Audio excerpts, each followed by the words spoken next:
Welcome viewers to the Saturday, May 3rd edition of 284 News. I am Jacques Wooding, bringing you our top stories from this week. Thank you so much for joining us.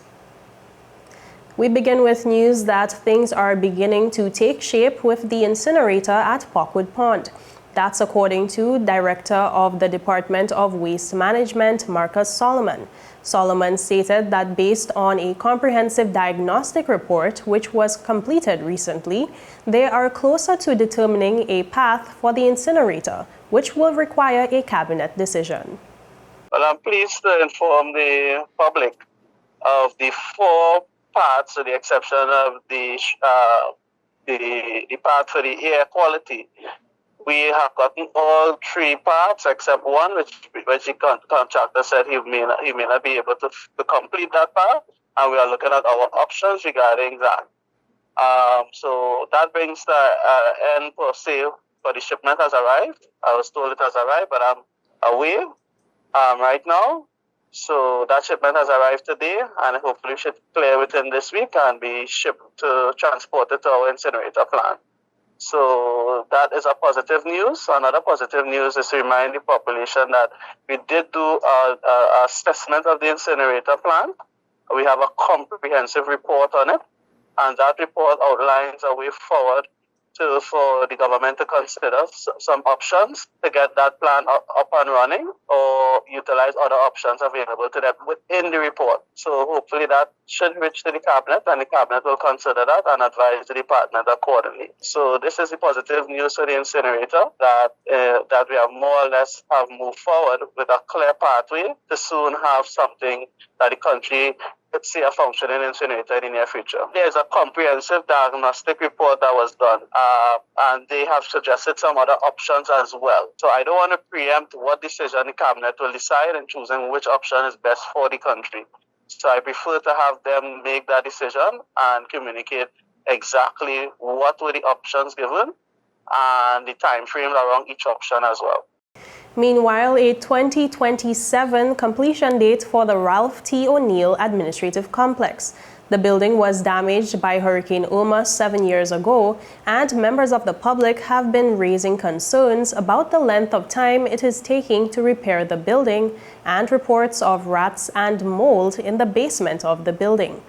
Minister for Communications and Works, the Honorable RYMER, addressed these concerns while speaking on the government's Virgin Islands Voice program.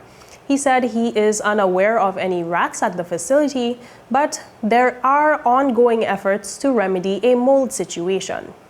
In 2019, we had the initial engagement for the roof membrane. We did the skylight replacement, but due to the different departments emerging back in 2020, we led to some delays with the demolition works. And back in 2023, we then had some emergence of some new ministries, hence we had to work on changing the design for the number of departments that would be taking up space in the complex. So hence we had a delay there. I know you mentioned the basement. You said there were rats in the basement. I haven't been there, so I cannot confirm that. But what I can assure you is that we have signed a contract for mold remediation for the basement and the complex, and those works should begin in middle May for those works. Minister RYMER stated that the exterior of the building is about 98% completed. And that component is just waiting for the elevator to be final for the outside work. So for the mold remediation, it will be basement cleaning, records, restoration, and those works will soon commence. So at present, we have tendered long lead items for mechanical, electrical, and plumbing items, and that has been submitted to the Ministry of Finance. And this would be to purchase the chillers, the generators, fire pumps, electrical mains, and so forth. Like I mentioned, the design for the interior for the complex, we are about maybe 60% complete with those works, and that would include lights, tiles, ceiling panels, the interior color, and all that stuff is, we just finalize on some of that, and the design would include that. So we expect those designs to be finished in June. And in terms of, I'm not sure, I can't remember what the other aspect of the question was, but we're expecting that this work would be done in 2026, 2027. And viewers, with that, we take a quick word from our sponsors. Stay with us. We'll be right back. CCT is turning up the heat with the ultimate spin and win jackpot. Sign up for any postpaid plan. Freedom, GoFast LTE, or Fire Fiber Internet, or pay your postpaid bill on time for your chance to spin the wheel and win $5,000. Not a CCT customer? Make the switch to Life Unlimited. Already a postpaid customer? Just pay your bill on time. Prepaid customer? Upgrade to a postpaid plan today. What are you waiting for? Sign up, pay up, stay connected for a chance to spin to win. Call us at 444-4444 or visit a CCT store for details on the right plan for you or your eligibility to spin. Terms and conditions apply. CCT. Life Unlimited. Just give me my service. Yeah. Just give me my service. Just give me my service. Make the switch to CCT and get connected today. Unlimited talk, text, and data. Visit any CCT store or call us at 444-4444. CCT, Life Unlimited. Welcome back, and thank you so much for staying with us.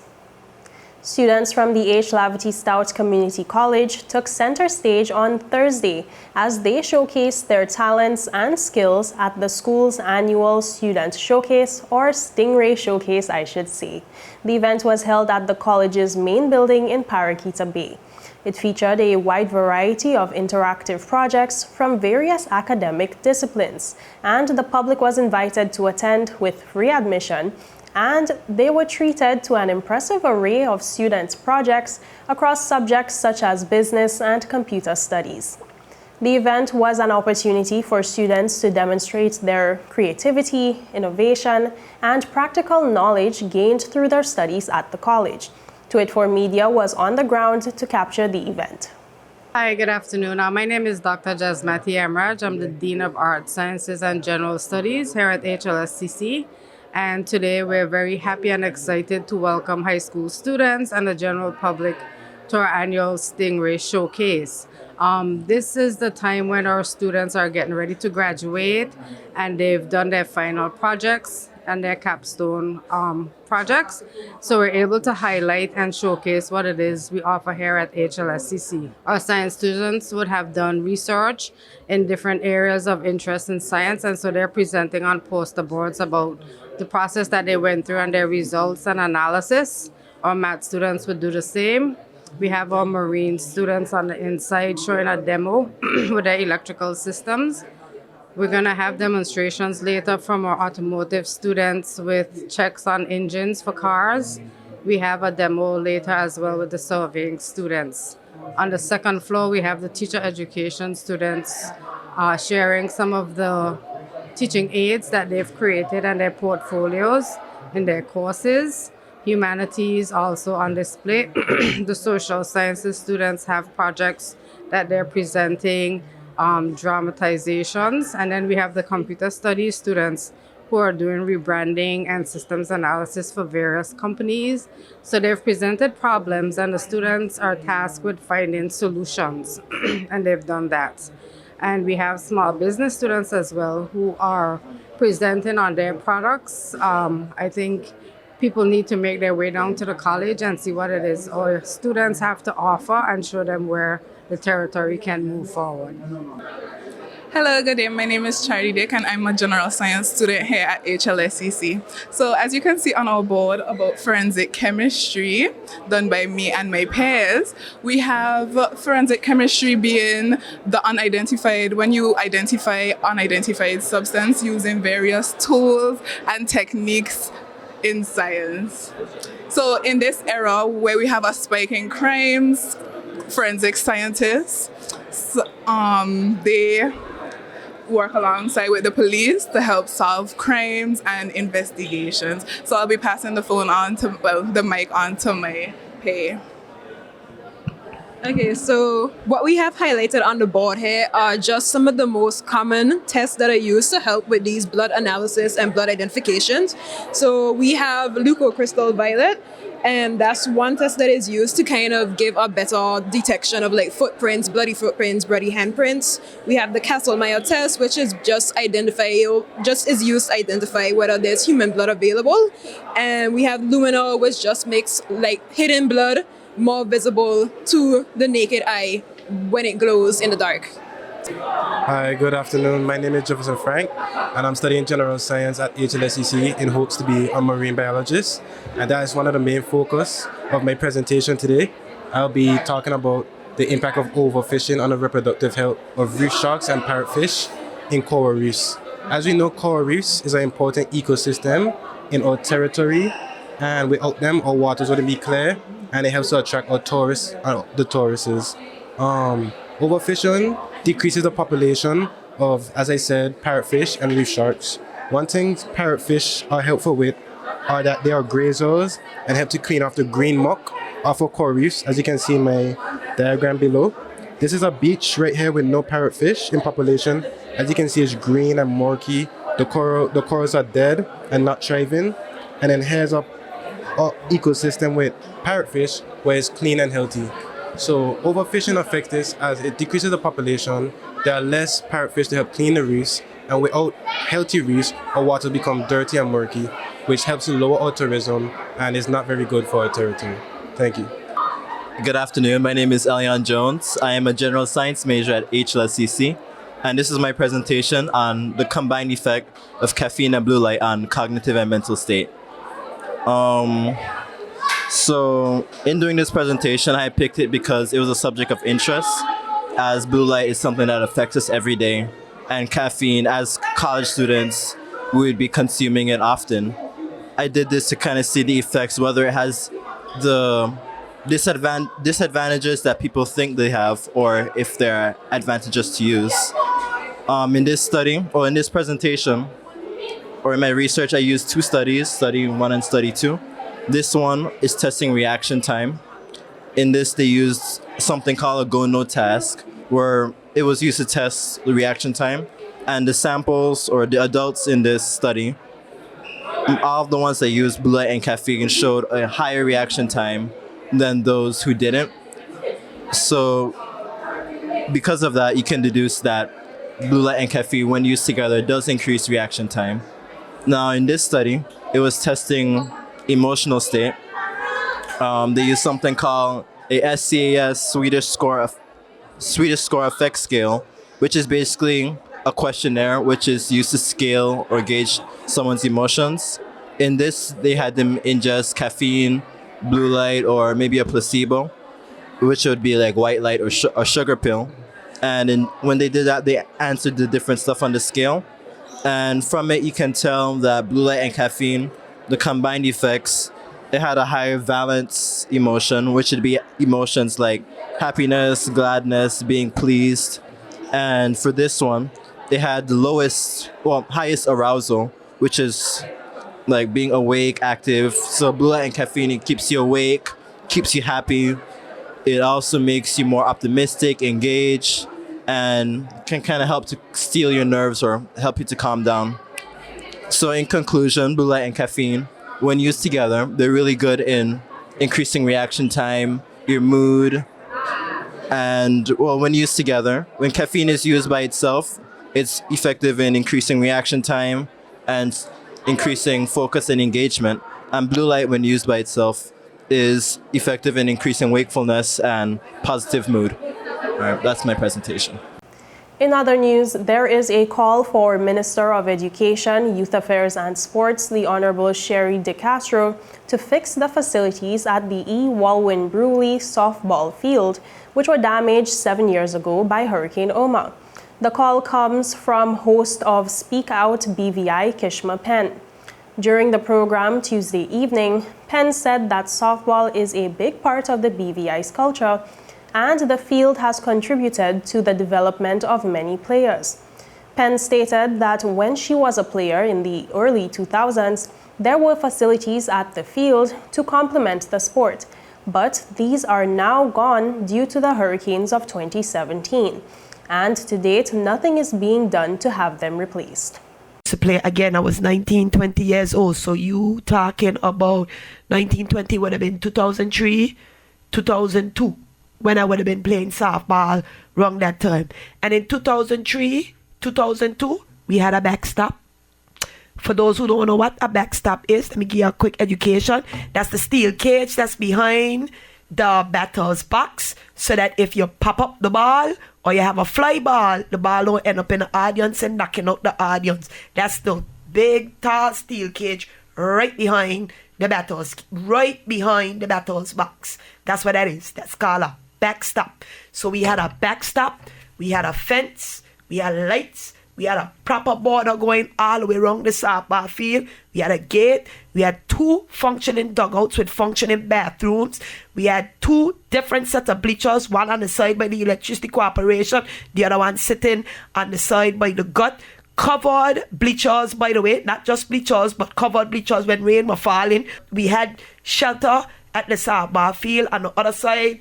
And the next access by on the Longbush side, you had vendors, as well as Cinti husband would be on the outside on the high school side. And we had a field. We had a field that met international standards. We had a field where you could hold easy international meets. And we had a softball field that we could have been proud of. We had a softball field that had looked proper. And as long as I known myself, the BVI has been producing championship softball teams. PENN said softball teams from the BVI have been traveling around the region, representing the territory and winning matches. But unfortunately, she said the support for softball seems to be dwindling, as the crowd to last Friday's match was very small compared to years ago. I sit on a wall that broke since IRMA, watching the game. When the game started to get sweet, KISHMA come down off the wall, and then KISHMA is now inside the softball field. I ain't spend the money to get in there yet. And if I wasn't a good citizen, I'd go over by the bleachers and sit down like a pay my money to get inside there. We have a softball field where I'm sure them can't even maximize them revenue, because them can't even contain the people them who it is coming on any end, because them ain't on a wall. And I bring this up to say the little bit of fixing that it need, so it could look pristine again. While a lot of people might say, oh, it got much more important things than softball. No, spend a little $200,000, $250,000 to get it back to top level. You know why? It's in the middle of town. And it's an eyesore to be looking at in the middle of town. The field don't look good. The field could be making money. The field could be doing so much more than what is it doing now. Minister Education, Culture, softball is sports, softball is culture. Them are 2 things under your ministry. And I ain't picking on you, but the same way you're making improvements in education, Lord Jesus, fix a softball field. In other news, the Ministry of Education, Youth Affairs and Sports is preparing to take you around the world at its upcoming foreign language immersive extravaganza, according to a promotional video released by student participants. In this video, students extend an invitation to the public to attend the educational and cultural event, which aims to showcase foreign languages and global cultures through immersive experiences. Your visa has been approved. It's time to travel to the Ministry of Education's Foreign Languages Immersive Extravaganza. Your tickets have been purchased. Your travel date options are 8th and 9th May 2025. We depart from the multi-purpose sports complex at 9 a.m. and 1 p.m. Come practice your Spanish and French as you enjoy the culture of Spain, Puerto Rico, Dominican Republic, Mexico, France, and Guadeloupe. Come fly with us. An exciting adventure awaits you. Au revoir. Adios.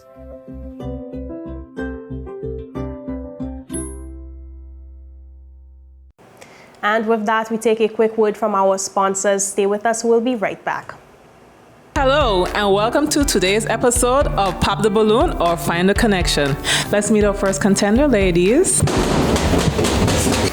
Okay, Joey, so do you have any toxic traits? I'm very restrictive. I don't give more time. What you get is what you get. I don't like to give unlimited time. That's it.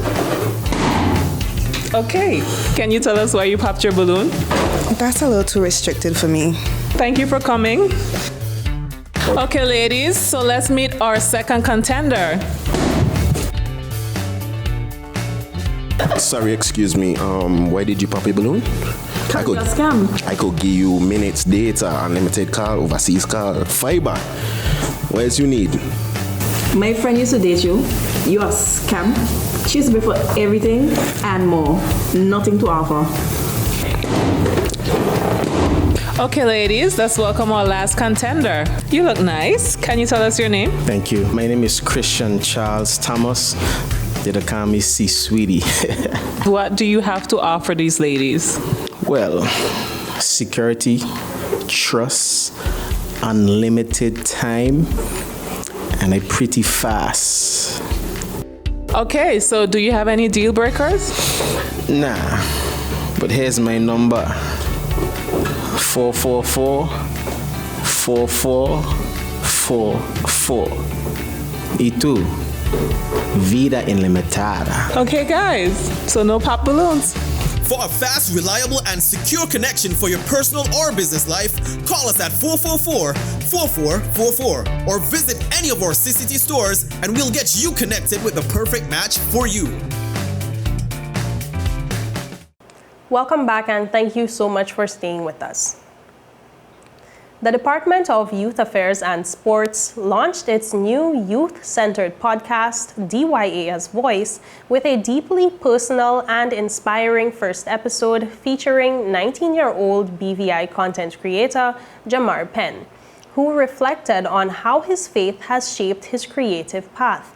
In a candid conversation, Jamar opened up about how boredom after high school led him to content creation, but also how he felt a deeper pull to create work with purpose. I ain't gonna lie to you, I was just bored after high school. After high school, I wanted to not get complacent because when you graduate, you cannot just begin to get lazy. It's summertime, you wanna have fun at summer. You wanna just party and just, go crazy, but you cannot put the serious stuff of your purpose and your career on the back burner. So I was I ain't trying to get too complacent. I want to start something. So I guess God or my intuition led me towards making videos on my MacBook for fun. I started there and I just started making voiceover content and stuff that I was interested in. So I like to go I love working out and going to the gym. So I started making that type of content. And my videos were, let's just say, not as they are now. And my partner Muhammad, shout out Muhammad, he would call me and say, Jamal, these videos is trash, cause. And I'd be like, damn, it hurt my feelings, but you check the fact that he really gave me constructive criticism, it forced me, it's a good friend because it forced me to challenge myself and push myself. So then I started doing face cam.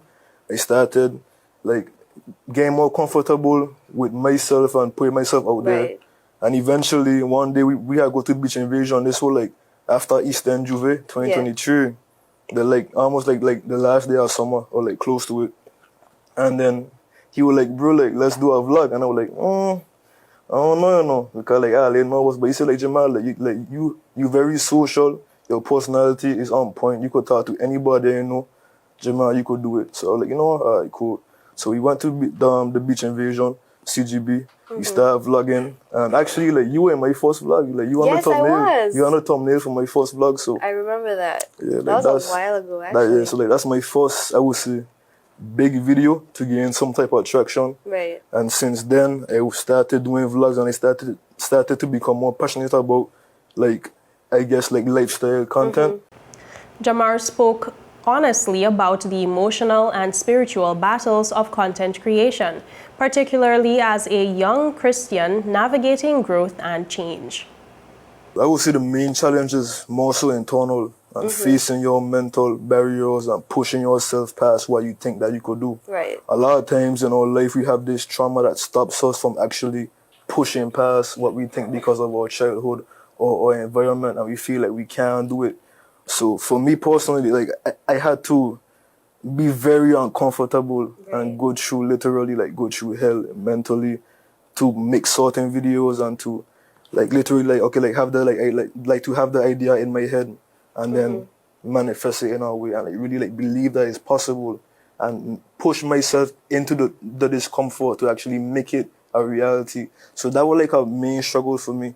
Of course, people being fake, I guess, but that just come with the territory. I mean, the love to be kind of really conditional because people love you for what you do, not for really who you are and see you as a human.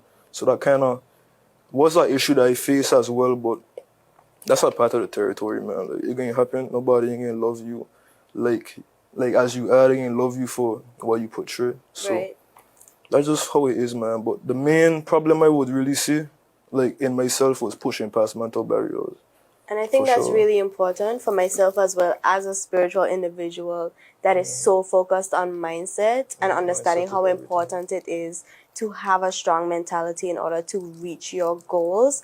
That is very important. And I love hearing you say this. I love having these kind of conversations with you. So let's segue further into that. How has your spirituality actually impacted your content creation? Man, it changed everything, man. Because once you become a Christian and you accept God into your life, right?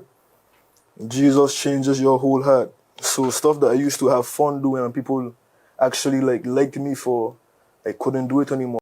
As his spirituality deepened, Jamar said he found himself shedding content that no longer aligned with his faith, even if it meant losing fans.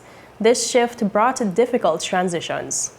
It was a very tough transitioning point for me because I wanted to still make content, but I was still questioning, how can I do it in a way that actually honors God and feels right to me, while still maintaining something that aligns with yourself. Exactly, while still maintaining my creative integrity. And I still struggle with that to this day. Right. But it's gotten better over time, and a big humbling experience that you go through as you evolve your content is people not accepting your new self. Right. Because if you build a brand for a certain type of content and you just change dramatically overnight, like I did, you will come to realize that everybody ain't gonna be happy with that. And it kind of hurts because the love that you were once gained, oh, Jamal, use this, I love your videos. It's just damn, I thought you had loved me, but when I stopped doing what you wanted me to do, it's you changed, blah, blah, blah. So it's very humbling, but I trust God in everything, and I believe that God has a purpose for me. So even though I was in that hard time of changing my content and having to almost start over in a way, and I'm still going through that start over process, just having faith in God and trusting in His path for me allowed me to push past those mental challenges and that confidence, the lack of confidence that I had to continue to elevate and move forward in my journey. When asked what advice he would give to other young creators, Jamar emphasized faith, authenticity, and being intentional. It all starts with yourself and your purpose, because God, before you were born, God had already had a plan for you. So you are who you are from creation, from before creation. But it's about if you're going to run from that or you're going to embrace it. So the main thing is to build a connection with Jesus Christ, with God. And then once you have a connection with God, He could lead you to where you actually need to be. Right. The world and chasing clout, chasing out like all these pitfalls of being liked and all this other stuff, it can lead you to a place of despair. Right. I was there, so I tell you from experience, I ain't read this, I know no blog, I ain't watch no video. This is my life. Check. So I tell you how it is. And no point in trying to be cool or trying to, go ahead and try get this person this big person with clout on your platform. Put on a facade. A facade, it's all a chase, it's all a soulless chase. So the main thing is to find yourself and find your God-given purpose, right? And once you find who you are and who God called you to be, stand on your principles. Don't let nobody try to manipulate, because you're gonna have temptations to be fake and to give in to, what people want to see. You to do, like, to sell your soul. Yeah. You check? But if you just know who you are and you stand on that, nobody could take that from you. Nobody in this world could take that from you. And that's it for today's news roundup. Be sure to follow us for daily news updates at 284media.com. Like us on Facebook at 284media and 284BVI on Instagram and X, formerly Twitter. I'm Jacques Wooding, and I'll see you again next week. So have yourself a safe and enjoyable weekend. Goodbye.